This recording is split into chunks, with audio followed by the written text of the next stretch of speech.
ta Guernica, ko je bila razstavljena, če bi bila ta mojstrovina, mojstrovina pod narekovajih, sama po sebi je umetnost, fantastična, ne vem kakšna, vesoljska umetnost, bi jo takoj prepoznali, tako kot človek prepozna, ne vem, nekaj takoj ti vidiš, če vidiš, ne vem, slona, vidiš, wow, slon, ali pa leva, wow, lev, Če so pa ljudje tisto Guernico videli leta 37 v Parizu, ker je tudi narisal v Parizu, to je 3,5 metra krat 6,8, skoraj 7 metrov, moš to prevažati, pa so prevažali, potem je platno pokalo, kaj hujega.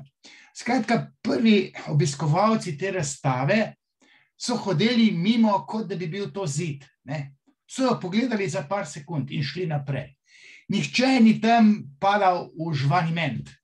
Če je bila to res umetnost, brez nekih subjektivnih gledanj, potem bi mi vedeli, da nekaj je, nekaj pa ni umetnost. Tako pa ljudje, ki ne vejo, da gledajo ponaredek, se čudijo ponaredku, misleč, da je to original in se tam nekje razdajajo tem umetniškim čustvom. En kmet pa gleda, pa reče, zame to ni nič, sem dolgo buta, zdaj ne razumem. Elita pa ve, mi smo pa elita, mi ko to gledamo, se moramo prežeti s čustvi na trepalnice metati, od luštnega, ko to gledamo.